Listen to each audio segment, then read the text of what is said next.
Goizeko 6ak dira. Elkartiria goaz. Gipuzkoako udalerri bat. Historikoki ezaguna izan da bere jarduera kulturalengatik, kirolagatik, bere festengatik. Bizitza eta aniztasun handiko herriaz ari gara. Dirudienez, udalerriko elkarteetan ez da erreleborik egon azken urteetan. Eta elkarteak desagertu egin dira. Gaur, plaza nagusian geratu gara elkartiriko herritar batzuekin. Dei bat jaso baitugu. Eta hitz zehatzak aipatzen ditut. Elkartiri hil eginda. Ni Xabi Agirre naiz, kazetaria lanbidez. Kamararekin Maite Orbegozo dator nirekin, eta elkartiria goaz. Gipuzkoako herri horretan zer gertatu den jakingo dugu.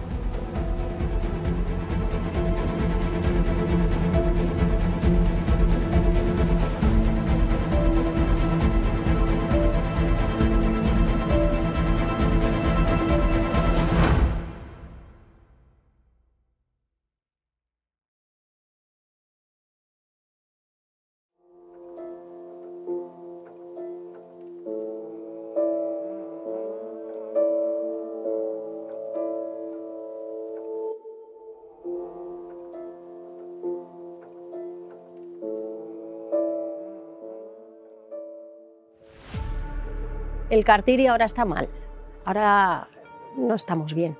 Antes éramos una sociedad muy colaborativa, muy cooperativa. Yo ahora como trabajadora social estoy como plantada ahí, no tengo vida, ni recibo vida, ni viene la gente, porque como no hay asociaciones, como no hay colaboración, como la gente no se presta a que la gente le ayude, ni hay ayuda por parte de la gente, estoy pasando el tiempo, el rato. Estoy que no me siento plena en mi trabajo. Antiguamente nos juntábamos los vecinos y hacíamos esas peticiones, esas quejas, y todos unidos pues siempre hemos conseguido esa fuerza que realmente que es la unión la que hace esa fuerza.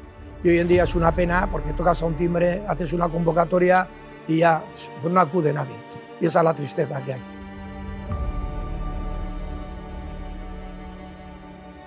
hay. Plazak utzi daude, baina baita ere dauzkagun lokalak, auzoetako lokalak, kiroldegiak, herriko azpiegiturak eta espazio hauek hondatzen ari dira herritarren partaidetza ez dagoelako.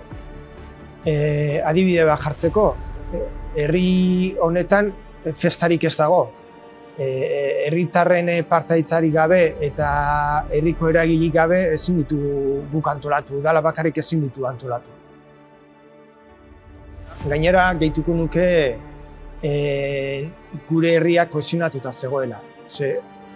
Ekintza guzti horiek antolatzeko, bai gazteak, helduak, jatorri ezberdinetako herritarrak elkartzen ziren horiek antolatzeko eta baita ere horietaz disfrutatzeko.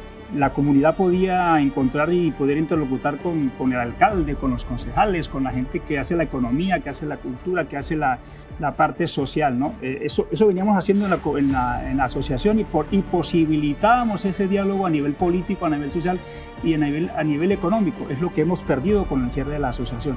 Y se ha descohesionado el territorio, ¿no? No hay esa posibilidad de encontrar ese punto de relación con los vecinos y las vecinas al día de hoy.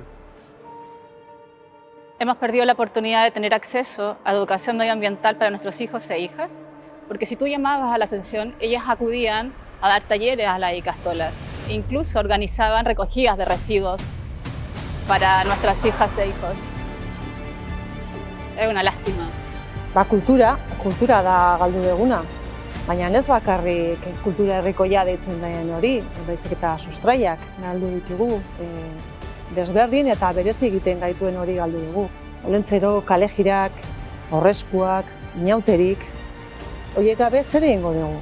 Txistulari gisa egia esan oso tristea da bakarrik jotzea, ez daka zentzurik. Pues con la desaparición de nuestra asociación se ha perdido que mejoren las condiciones de vida en las residencias de personas ancianas y dependientes de larga duración. Cuando ingresas en una residencia, en muchos casos se pierde la dignidad. Y esto pues habría que mejorarlo. Y los ancianos no tienen tiempo y esto me hace sentir pues frustrada. Nuestra asociación pretendía sensibilizar a la sociedad sobre el tema de los cuidados, porque creemos que todos y todas vamos hacia ellos, los vamos a necesitar y egoístamente pues hay que intentar mejorarlos. Estábamos intentando conseguir alianzas pues con Diputación, partidos políticos, para que nos incluyeran en sus agendas, en sus presupuestos y poco a poco pues todos juntos intentar mejorar estas condiciones. Bueno, jubilatuaren zentroa itxi dute eta geroztik ez dugu leku fisikorik elkartzeko. Gare batean hemen lagunarekin, jendiarekin hizketan pertsonaren beharrak ezagutzen genituen. Gaur egun harremana galtzen egia, ez dira topatzen eta ondorioz sare laguntza lan taldeak desagertu dira. Uf, ni los patos vienen ya. Gizarte honetan dirudienez ez dago laguntzarako denborarik, naiz eta denok dugu denbora librea, eta hori penagarria da. Jende guzti hau ezagutzeak eta haien testigantzak entzuteak bihotza hunkitu dit. Oso gogorra egin zait elkartiriko kaleak utxik ikustea, eta herritarren bakardadea eta noraeza somatzea. Baina nola iritsi gara puntu honetara? Nekea, denbora falta...